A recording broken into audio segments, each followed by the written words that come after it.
Thank you, and hello everyone. Thank you for joining our panel today. I know we are sitting here between you and lunch. So let's make sure this will be a most exciting session that you feel so happy that you attended this session. Again, my name is Wakana. I am the country manager for LinkedIn Japan, and I'd be so happy to moderate this panel. We had amazing panelists here today, as the facilitator kindly introduced us. I think it's a really rare opportunity that we get to hear from these experts in the field.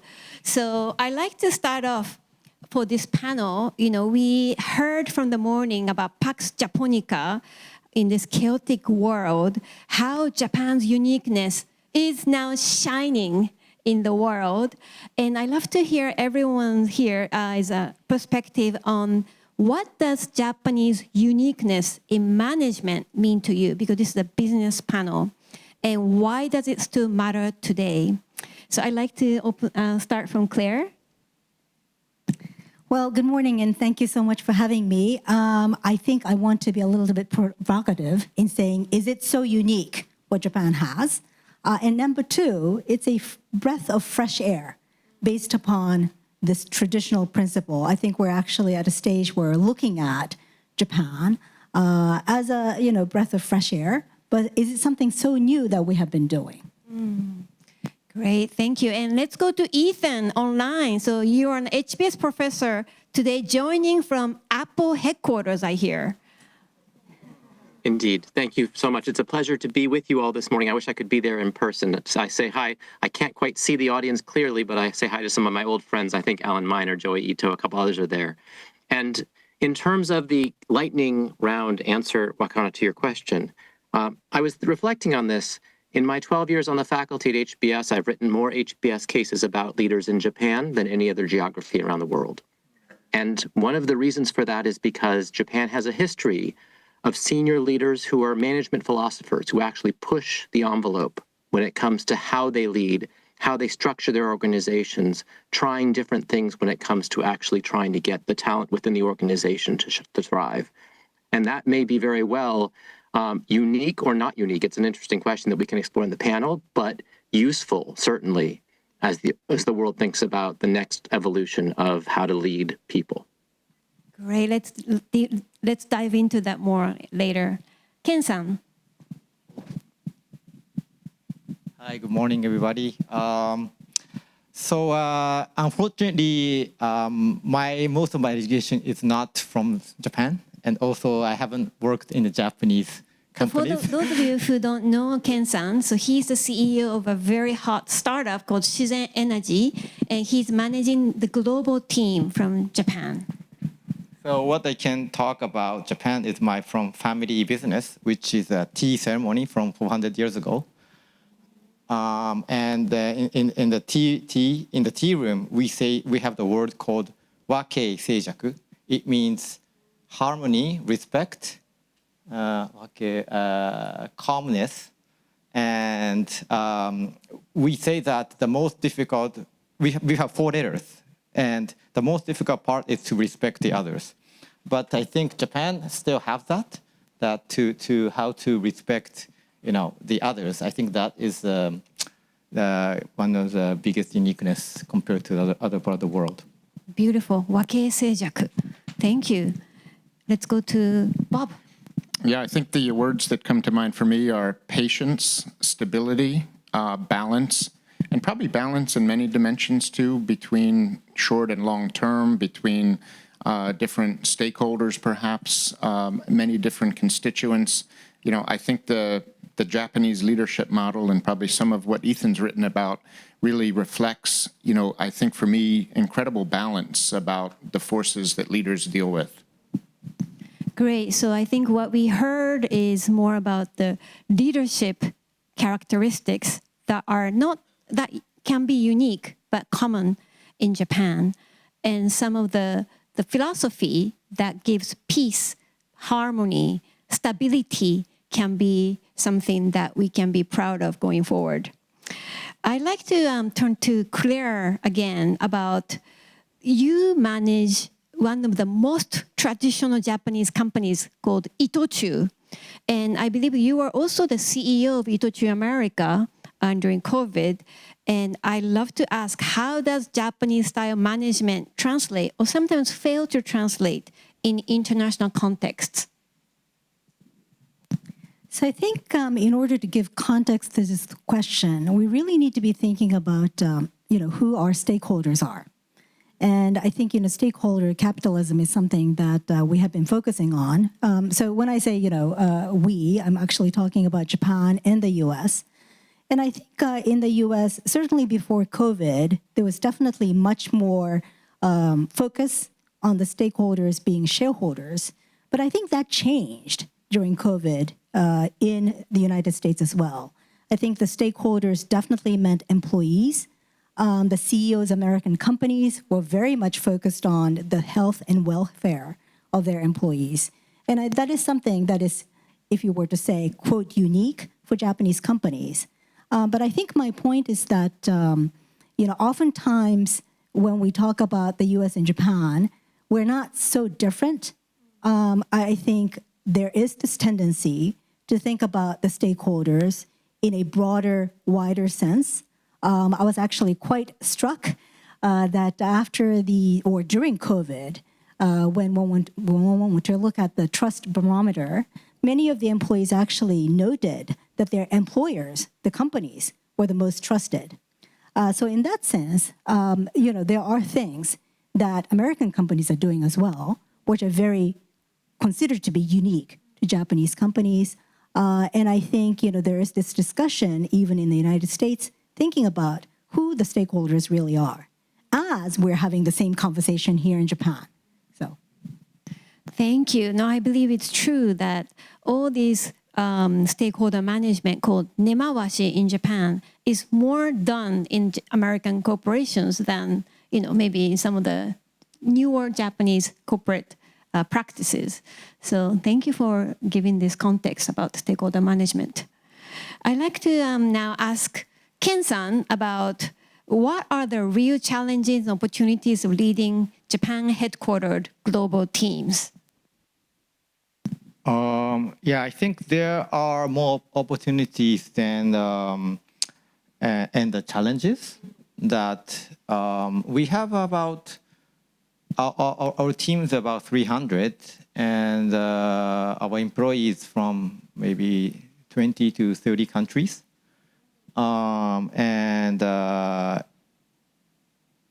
When we started recruiting, it was more, international people living in Japan. But now it's different. It's thanks to LinkedIn. Thank you. Yes. We have, I think there are many more candidates from, outside Japan to move to work in Japan. And it's safe and everything's cheap, food is good.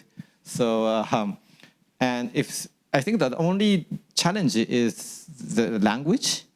Right. Yeah, even our management meeting is held in English, but in department level, it's not always too easy to fully be English. And it's impossible, so so we need to hire the translator, but it's starting to alternate that. But still, I think it's the only challenge is the language. And 10 years ago, it was very difficult to people to move for visa and opening the banks and everything. Yeah. But I think it's now the society as Japan is, I think, now getting used to it.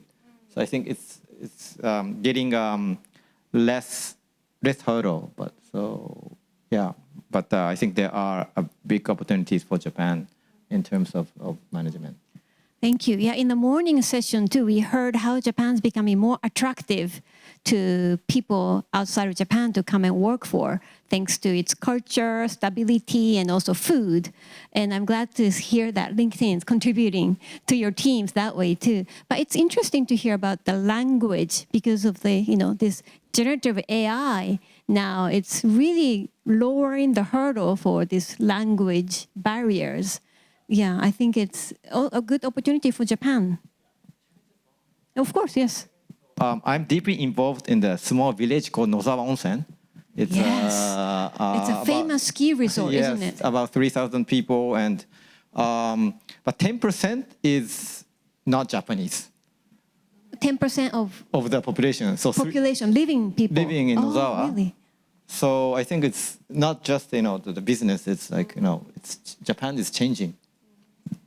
So you see and experience the challenges of immigration and also how it helps the economy as well. Yes, very much.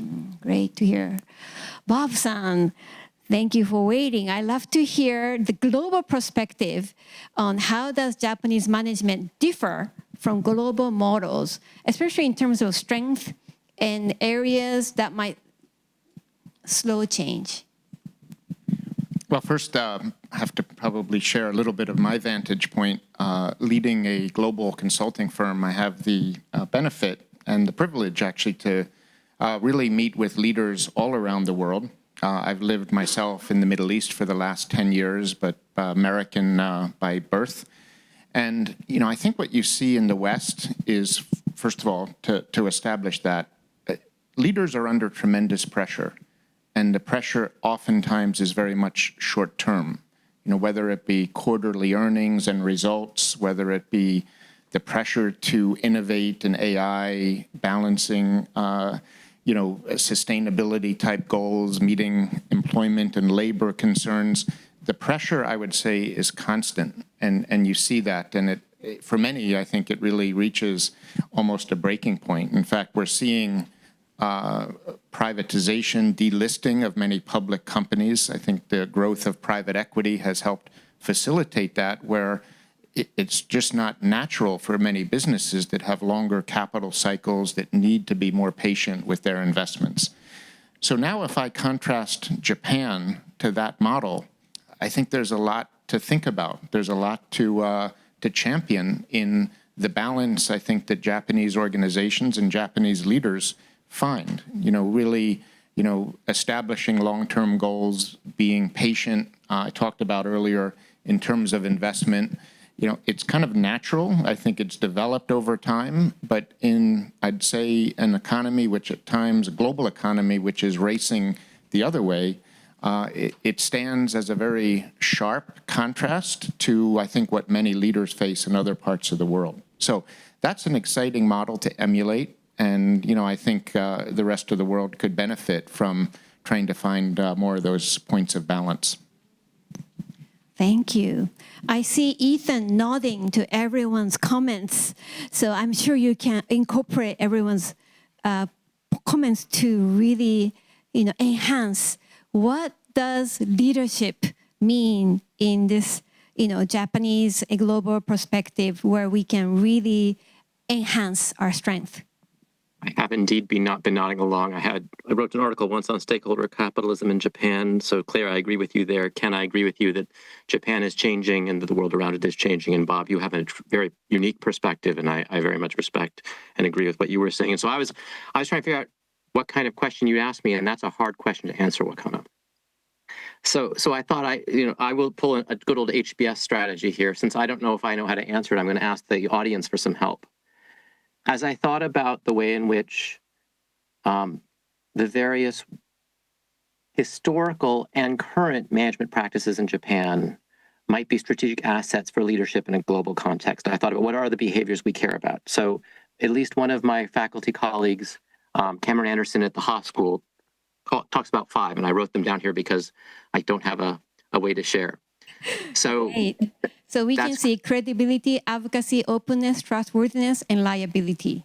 Likability. Likability. Okay. That's just bad handwriting. And so I have a question for the audience. As you think about Japan, and yes, we're going to do a little bit of stereotyping here. As you think about what Japan is most well known for, given those management practices, as what we expect of leaders and what leaders in Japan deliver, raise your hand if you think it's strong on these as we go through the list. You ready? And I can't quite see hands, but you'll have to tell me, Wakana, which comes up the highest. So you want people to raise hand when Japanese leaders represent one of these qualities. And you think of a Japanese leader, you particularly think of that leader being strong on, for example, credibility, or particularly strong leadership and advocacy in terms of an asset to share with the world. So how many believe, for example, that Japanese leaders are generally thought of as being highly credible in the world at large? Raise your hands. I see many hands. Any hands went up. How about strong on advocacy? Fewer hands. Very few. One. Openness? I should have said you can put your hand up for more than one, but trustworthiness? A lot of hands for trustworthiness. And then likability. And so that's interesting. So as we talk about what makes Japan unique or less unique, we might consider that particular combination of skills, that particular combination of leadership traits and values, that particular type of capability as being what Japan might bring. And when we think about, when we see fewer hands go up, for example, on advocacy and openness, which I would tend to agree with, that would agree with my own perspectives of what leaders are great at. How do we use, for example, technology? How do we use what kind of LinkedIn data? How do we use LinkedIn as a tool and various other tools to be able to complement that while allowing Japanese leaders to really tell their story in a way that would bring that out as a strategic asset for Japan? So that's the way I would think about this. And as I would, I compliment the audience. If I had to raise my hand, I probably would have raised it for the ones that you raised it for as well. Thank you. That's a very interesting exercise we just did. So Japanese leaders, stand out for credibility, trustworthiness, and some likability, but lack in advocacy and openness. I think in the morning sessions, in the panels, some of you may have heard how this Japan's uniqueness lack in this communication, PR, branding. That's what we need. Mizuno-san said that as well. And how that, more, I think leaders should go out and talk more and, be proud to tell their stories. I think that's one area that we can, and as a communication head. Well, I actually have a question for Ethan that I thought that was a very interesting result. And I guess my question to you is, and maybe an observation and comment is that, I think in a Japanese setting, a CEO's term is pretty much fixed, right? It's oftentimes 6 years. And compared to, for example, the US, where the CEO is not necessarily fixed by a term of 5 or 6 years. It seems to be on average much longer than that. There's definitely much of an individualized component to who the CEO is of a company. And therefore, something like whether you like the CEO, something that is more sort of individually characterized, seems to be maybe more prominent in a US setting. Whereas in Japan, it seems that rather than the CEO as him or herself an individual, it seems that the company that the person is the CEO for is much more forward and much more in front. And therefore, some of these individual characteristics, such as likeness, may not necessarily be so prevalent. Ethan, would you like to answer? So, Claire, I generally agree with the way you're framing this, which is it's the conditions that set the stage for leaders to be perceived this way. And so in that sense, the structural components of how Japanese organizations are laid out, or the history that they've been through to be laid out that way, and the management practices they've adopted, including things like Nemawashi that was mentioned earlier, probably frame this up quite a bit, including the tenure and the way in which CEOs or other leaders are chosen. But it is interesting to think about the behaviors behind it. So if Professor Anderson were teaching you about some of these things today, I think he'd say, for example, credibility comes from leaders being deeply in the details and bringing data with them and owning what they know and owning what they don't know, and leveraging their network to make all those things come together in a meaningful way. Or trustworthiness is about giving credit and accepting blame, which I've seen, frankly, more successfully done in Japan by leaders than elsewhere. Whereas you think about advocacy or openness in particular, I think I see fewer Japanese leaders perhaps than you might see in Europe or other parts of the world. And here's where I'd pull Bob in and ask him, because he's bringing a global perspective that I don't have the 29 years of experience he has to do. But that if you look for a place where contrarian views are really looked for, sought, brought out, that's not our image, at least, of what the average Japanese leader or senior leader looks like. Maybe that's what we need to work on, perhaps, in order to make sure that the uniqueness stays and the other pieces come to be strong. But I think I just cold called Bob, so let him take that one. Bob, take it away. Yeah, I would agree. And by the way, I think we do see Japanese companies actually spending a lot more time sending leaders around the world, having, different assignments, which I think can only be positive for the other regions, but also in the development of Japanese leadership. But I think to the premise, I think we're all in some level gushing about some of the Japanese leadership models, yet there are weaknesses or risks, vulnerabilities as well. I think it's the, certainly in some of the openness and some of the other areas, I would say as well, if one believes in risk and reward, a correlation, there are times where risks are necessary to actually innovate, to develop in a rapid sense. And, certainly in the age of AI with data and analytics, I think that will be a characteristic which is, perhaps more necessary than in other times. So I think it's a great question to ask is, with all the great attributes and characteristics, how do you also create more of that risk-taking and innovation culture, which might be rewarded, at least in the years and decades to come? Right. As the CEO, you need to portray likability and trust and stability, yet need to be agile and take risks to adapt to the fast-changing world and maybe to lead the change. You are the CEO, Ken-san, and of this fast-changing world, and you are leading this renewable energy company. What do you take it as an important thing as a leader to balance this both sides? Yeah, it's a very difficult question also, and difficult to manage the big changes. So, for example, we always talk about AI, and actually our business was more about energy, but now it's more about AI that we are powering to tech companies from a few years ago. That I heard your biggest clients are Google, Microsoft, and big techs, right? Yes. So we focused on this, the demand which is predicted from a few years ago on this power. So we could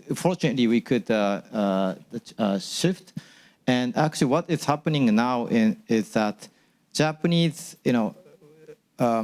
large company like utilities want us to be, drive their change.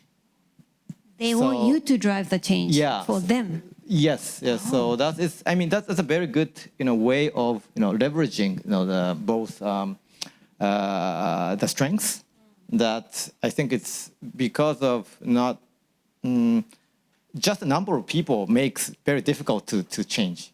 So they are asking us as a smaller company to, take more risk and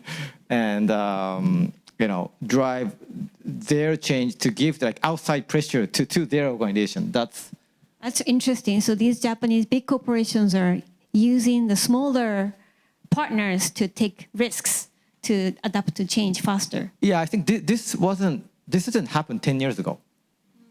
So it's the big corporates rather pick the startups than other large corporations to partnership with. So if it's the same condition. So that's very, it was 15 years ago when I started the business, I could not imagine something like this will happen. So I think it's changing. Japan is also changing. That's good to hear. And it's great that you say you're fortunate to be able to go through this change rapidly to shift the focus as an energy company. But do you foresee this to continue, and how do you keep updated as a leader? Yeah, you were there for more than 6 years, I think. Yeah, more than so. I think it's, as Kira said, I think it may be important to set this environment, not to have short terms as a role, to make this longer commitment to change. So yeah, that may be, not just your personal passion or anything. I think it's, or the structure change may be necessary. Thank you. Ethan, I know you've studied many, many leaders who make the transformation. Do you have any examples who balanced both this stableness, likability, yet drive this rapid change by taking risks? I think you have one in mind when you ask that question, Wakana, even though that question wasn't pre-prepared. So as Wakana knows, I wrote a case about Yabe-san, as it was the leader of Teisei, the organization that's not too far from where you all are sitting right now, that's responsible for cleaning JR East's Shinkansen train that goes east of Tokyo Station. And he went in and was successful in transforming an organization that had been struggling for many years. It may be a story you're all familiar with at this point, that others had not been successful at transforming, in part because he brought not a perspective that maybe perhaps we would have thought of as being more of a non-Japanese perspective, but he brought a safety-based perspective. He'd spent his entire career at JR East in safety.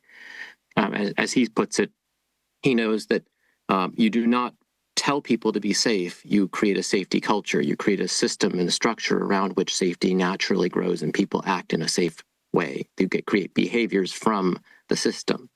And he took that same systemic approach to trying to transform that organization. And my students around the world actually learn a lot from learning about that case, studying that case, discussing that case, and thinking about the tools that we should and shouldn't use in order to create a transformation that's really more about a talent-based transformation than it is about a machinery or capital-based transformation. I think that's probably what you had in mind, but there are many such transformations within Japan. It is interesting when you have this big of a transformation in the United States, my perception is the story becomes this big. And when you have this big of a transformation in Japan, the story remains this big, because it's more about the incremental gains and growth and that stability. And that I think is part of what was being discussed this morning as being such a nice quality, because we're getting a little tired of the big and we're looking for the small and incremental and that such it will grow over time and accumulate. Accretive, that's what I was looking for, the accretive change to make transformation. Great point. Thank you. So listening to you, that made me realize another strength that Japanese companies are proud to, adhere to is safety standard. For many of the, not only transportation, but manufacturing and all the trading, I think safety comes first, and how it also values employees and is also a part. And I love it how, Ethan, you bring out the small transformation in America is so big in the news, in the media, but the same amount of transformation in Japan doesn't get communicated because of our maybe humbleness. It's part of our culture, how we don't talk about it so much about our own. But that's also where we can definitely amplify with PR, communication, and LinkedIn can also help in that regard too. Thank you. I like to turn the gear to the talents. For Japan, we need to keep attracting global talents. Which aspects of Japanese corporate culture can attract international talent? And what must also evolve in order to foster inclusivity or diversity? Do you have points, Claire? Absolutely. And I think the work style change is something that Japan has been tackling. And it is something that I think we need to continue to work on. And although, it has changed, certainly over the years in terms of this lifetime employment model, but I think, Japan still has, compared to other countries, much more of this work style based upon the lifetime employment model. But the generation is changing, and we really need to be listening to the way that they work. And when I say they, I think one of the bigger challenges and changes that we have had is that in a company, it's not just men working, women continue to work. So you actually have a dual income situation in Japanese companies, which is not something that we used to see before.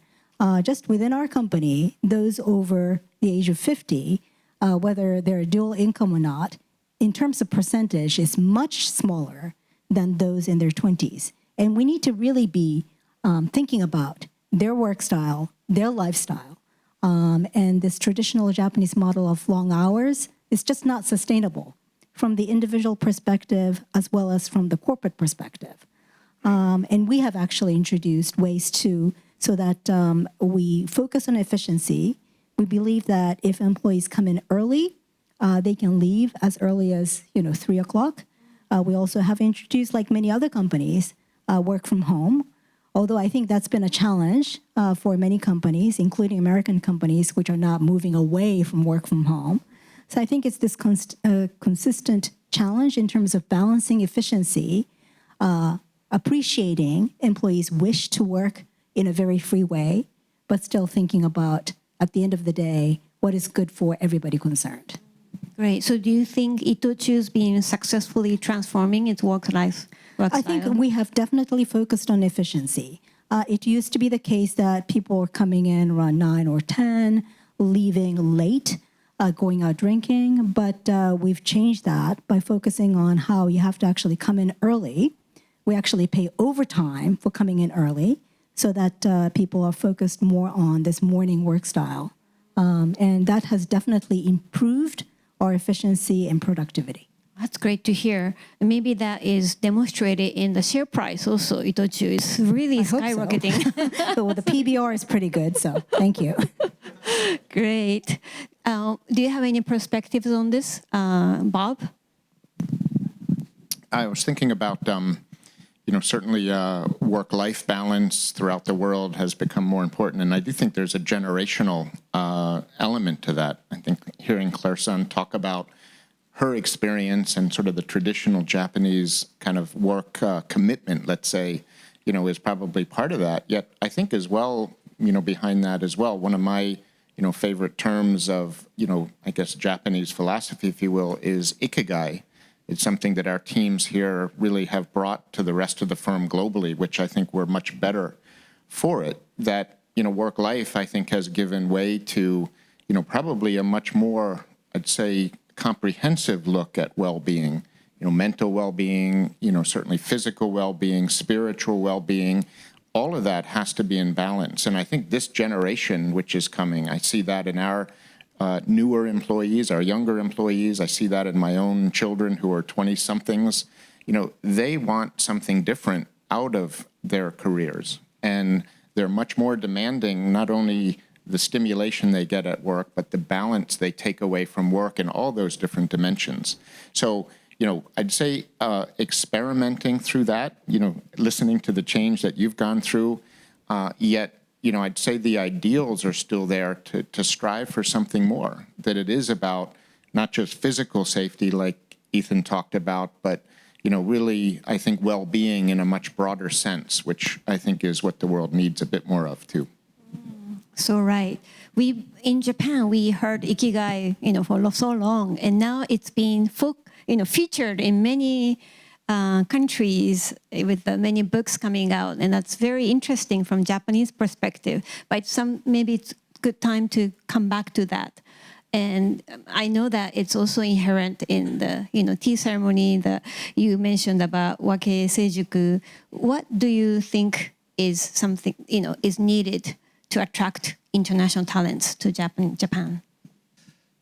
So I cannot say in general, but what I'm trying to, what we are working on from we started is that from now to attract good talent, we need to. It used to, you needed to adapt your lifestyle to work style, but now it's to attract the talent. It's different. It's opposite. So what we are doing is that we are recruiting people who love outdoors and who love to travel. That's our recruiting strategy. Who love to travel, and what's the first one? Who love outdoors. Outdoors. Oh, so interesting. We cannot satisfy all the people around the world, but we should provide work style that fits to this lifestyle. I see. So your recruiting policy is around this. Yes, and because we also deal with climate change and the nature, so people who are engaged in the nature tend to have more empathy on what we're doing. So It's very interesting. That's why your company is so hip and cool, and everyone's really fun-loving. I don't know. I cannot judge, but it's just like but still like we love what we do, and for example, like traveling, because our project is really spread around the world. People who doesn't like to travel, it's like it's like a hell, right? Working in a Very company. difficult, yes. But if you like to travel, it's the what you perceive is totally different. I mean, That's so for us, because we are a much smaller organization, we can do that to limit that limit the lifestyle intentionally to have a talent density. Yeah, listening to you, I can just sense that there's a strong culture and values that's been shared among your employees. That's great. Yes. Ethan, how do you think we can attract more global talent to Japan? Two reflections. The first, I'm extremely heartened by the conversation that I'm hearing. I've spent most of my academic career researching novel talent management practices, the way those novel talent management practices affect employee behaviors, and the way that those behaviors change organizational performance. And every time I've brought some of the ideas that I've published elsewhere to Japan, including Wakana, when we did the session on open offices and working from home in the past, it was always with the lens of Japan is different. Talent in Japan is different. And some of that is great. And just like they were talking about in the communication session this morning, it's almost like you need a different category for creativity in Japan versus creativity and marketing outside of Japan. Perhaps that was true before of talent. But I actually thought that indicated to some extent that the uniqueness was holding Japan back from taking advantage of the global talent market. And hearing all the conversation today, this is a conversation we could be having in any country. Honestly, with the comments from Claire and from Ken and from Bob, I think that's very consistent with what I hear around the globe about return to office, about any one of these other topics. So to me, that's progress. So what then do we do with that progress, and what amplifies that progress? We've made it through 37 minutes without anybody mentioning AI. So I'm going to break the rule here. I'm a person, I speak Japanese, I speak English. I like mixing the two. ChatGPT is my only connection to be able to do that right here. But it's very good, actually, at being able to bridge the language gap. And not that I was intending to make this an advertisement, because as you said, I'm at Apple headquarters right now. But while these will live translate from French, German, Portuguese to English for me, they won't do Japanese yet. But that, I imagine, although I have no inside knowledge, is coming. And that language innovation is going to make talent a completely different story, I think, for Japan. Because that's one of the big barriers that it's experienced in trying to attract global talent. There are only so many of you, Wakana, and the people in the room who can speak both languages fluently. But that may be less important going forward than it has been in the past. And I think that will make all these unique aspects of Japan that are positive become more accessible to a far larger group of people in the future. Thank you. That's very inspiring to hear, and comes back to the original comment that Claire-san made. Is it so unique? So it's not unique anymore. It's progress, as Ethan said. And the issue may still be the language, but that can be solved with technology. And so we should all take advantage of that. That's really very positive forward-looking. Yes.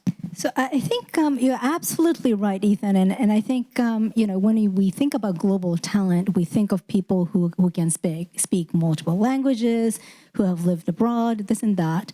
But I think with AI, that's not necessarily the case. I mean, somebody who's very creative with great ideas, who can, for example, only speak Japanese, that person's idea can now be broadcast, shared through this technology. So, and that person can be a true global talent by having, that creative thought.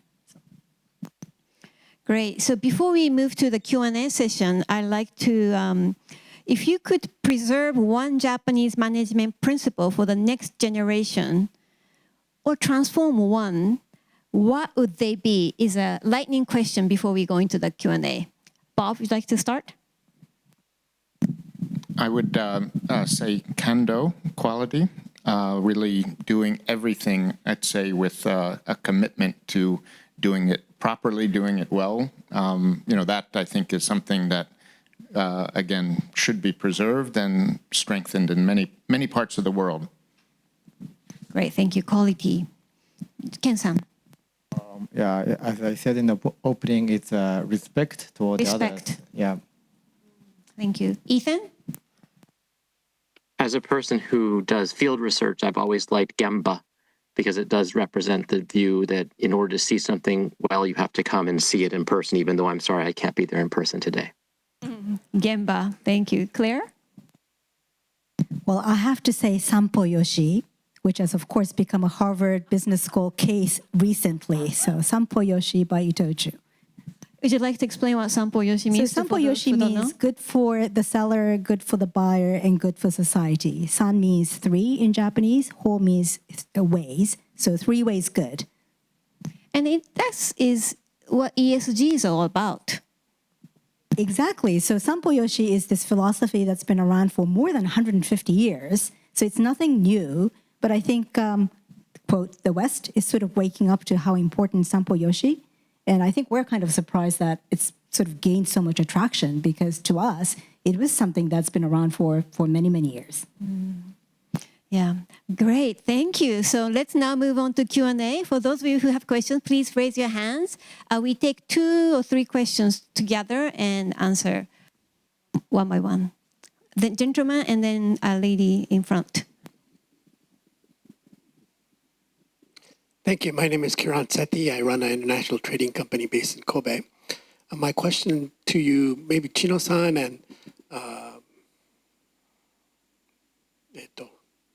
Ethan, is the Japanese leaders still, I think, feel fear of failure.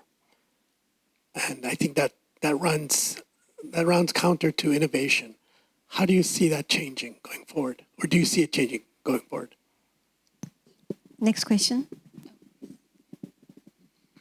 So, hi, I'm Sinead. I'm with Fujitsu. I've worked for a number of Japanese companies, and one of the things I always lament is the way they divide the world between Japan and international, or Japan and global.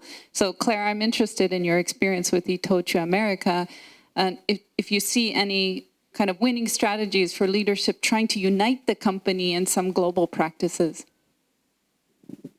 Great. So let's take the 2 questions together. Ethan, could you comment on fear of failure, and also the divide between Japan and international for Japanese corporations? What are your perspectives on that? The failing well question is a question that's been, I think, common to Japan for many years, especially in the startup world, the startup desert as it was, perhaps. I don't think it is as much today. I'm not sure if I'm concerned or pleased that we're still talking about this, because I do think there's still room to grow. But my sense is that Japan has gotten better. We know that failing well involves making sure that people, if you will, once on the experimental frontier, can get home again safely. And my sense is that that's something that's gotten much better. And Claire, you can speak to this at Itochu, but my sense is, for example, Itochu does this very well. And that increasingly we see that those success models in Japan do this well, and so there's more of a spread there. That's my external perspective in.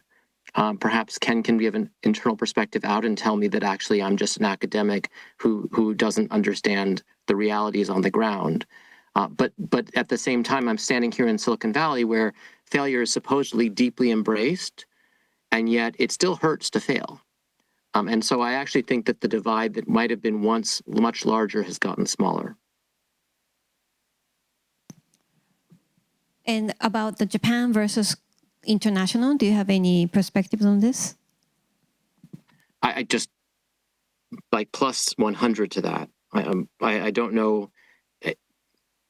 The challenge with that, again, from the non-Japanese perspective, is that it's very hard to attract non-Japanese talent in non-Japanese geographies when the world is Japan and the rest of the world. And again, I think that you're hearing from this, and maybe this is a unique setting. Maybe this is why the G1 Summit is just, why this group is just so wonderful. But you're hearing much more of a global perspective. And I think that's been a challenge. I'd like to see more of that change going forward than we've seen so far. But Wakana, you should answer that because you're a country leader for a non-Japanese corporation.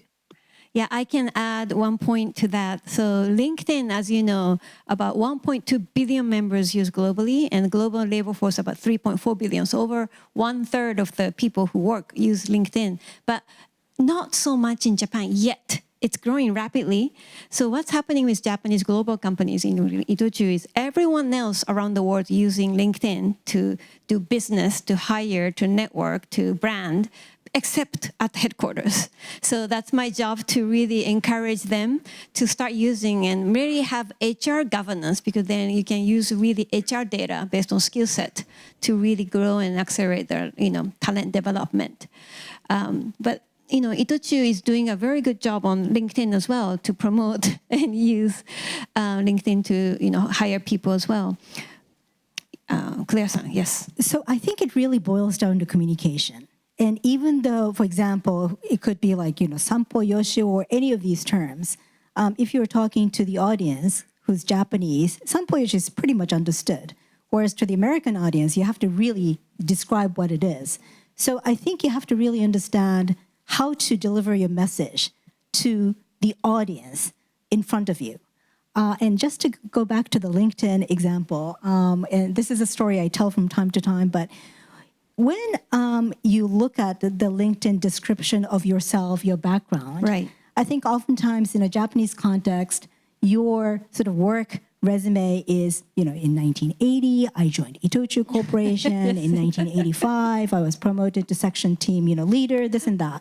Whereas if you were to look at many of the people who describe themselves on LinkedIn, I have been a global leader for 25 years, having led, many M&A projects, things like that. So I think the way, it's only one fact, but how you actually talk about that, understanding the audience, I think makes a good leader. So in the Japanese context, how you deliver your message may be very different from how you actually deliver your message to an American audience, even though the underlying message is the same. Mm. And so touching upon how Japanese companies, segregate, or not segregate, but, tend to think Japan versus global, do you think these communication issues have been in the scene that made the leaders to take that path? I think that really depends upon the local leaders, because the message coming from headquarters or from the CEO could be one message, but then how you actually, for example, for North America or Africa, how you actually digest that message that you can actually have the entire global company understanding the message is up to then the regional leaders. Right. Any points you want to add about the fear of failure or Japan versus global? Maybe it's not about the fear, but about the challenge. I just found out last year that entrepreneurs cannot get the housing loan. 住宅ローン組めないんですよ。In Japan? In Japan. So, I think if we're 30 and 40s, and if you knew about it, I don't think people can start the business. So, lacking, maybe before, failure, I think the opportunity of challenge is much better now, but I think there still infrastructure is not fit to this entrepreneurship. So some part of the society is not yet catching up to the startup scene that we are really excited about. Yeah. Great. Do we have any other questions? Okay. 2 people here, please.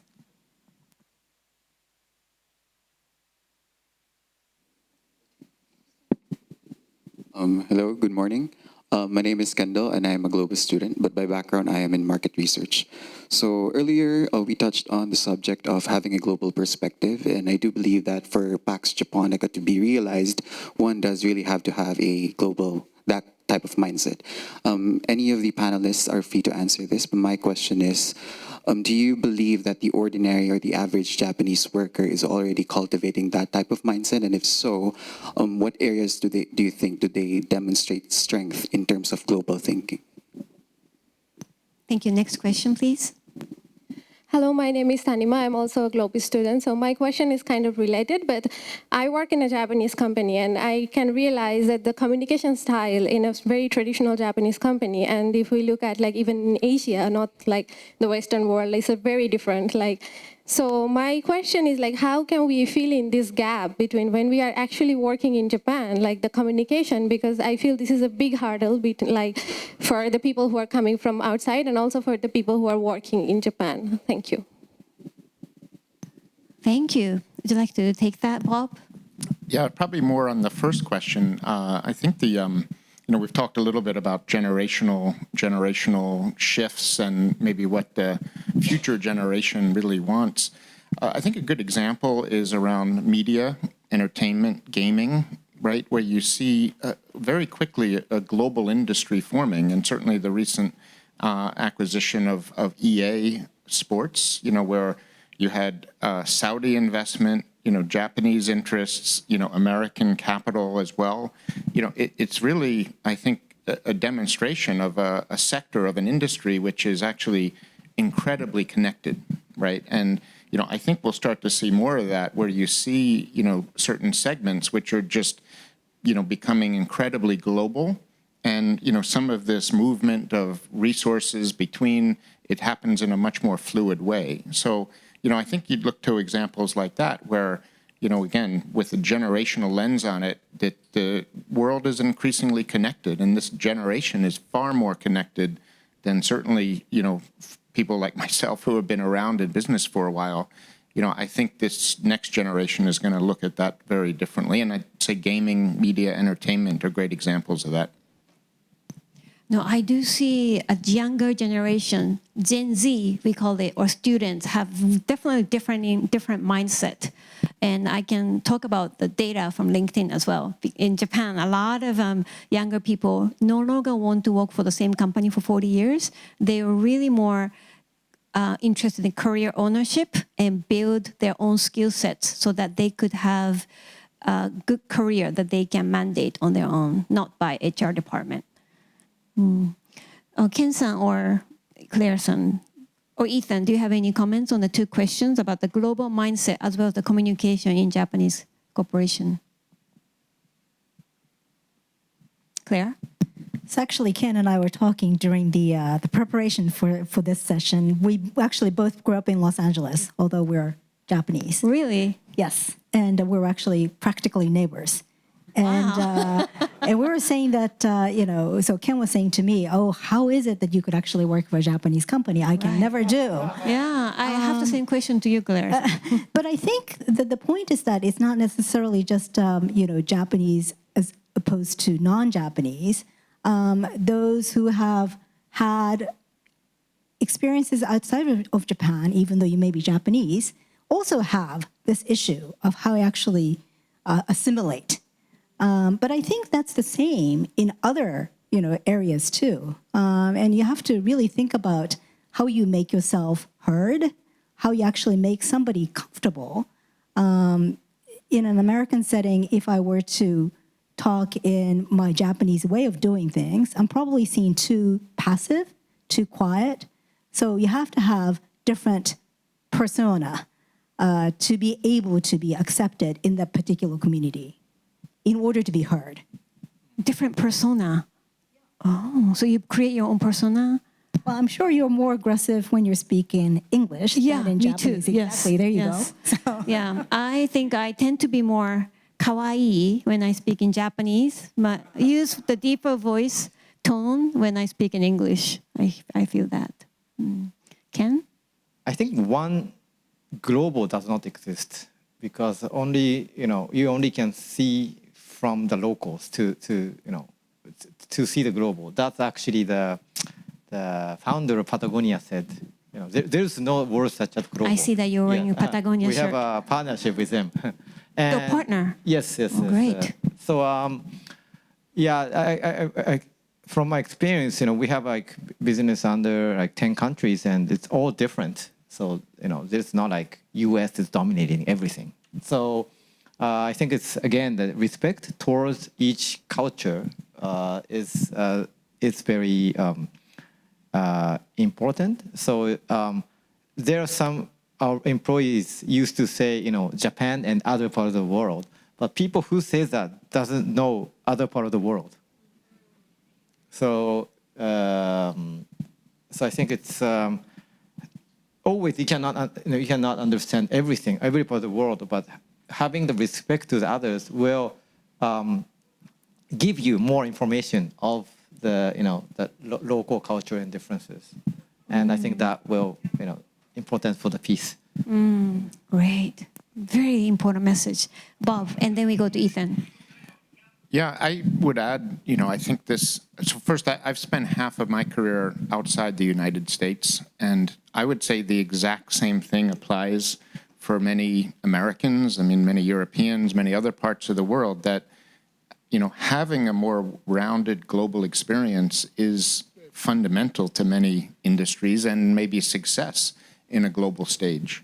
I think learning adaptability, emotional intelligence, respect for different cultures. These are things which are extremely important. I think it was asked in the context of Japan, but I would argue that it's critical actually for, certainly a world that's increasingly connected in a business context, even despite the recent pressures and maybe, threats towards a global operating environment.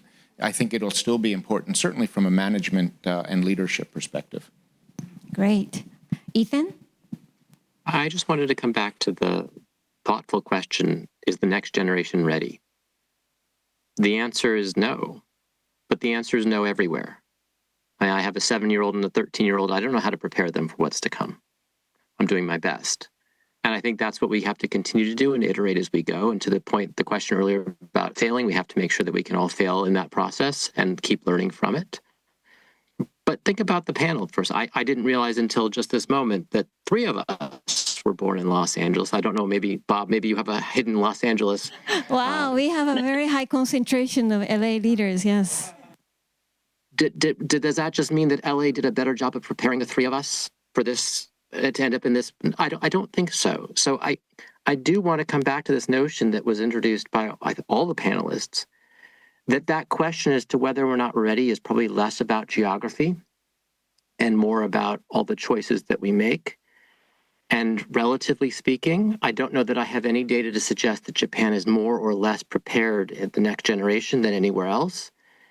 Hopefully they will learn that together, which is why we still have international universities, we still have international education, we still have these experiences that bring people together. And if Japan is great at soft capital, as we heard this morning, then that's at least a sign that Japan might be better than most at doing that. Amazing. We prepare for the next generation. The geography is not what matters. It's the way we solve our problems and approach. So with that, I wanted to thank our amazing panelists for great insightful comments, and thank you, the audience, for joining us today.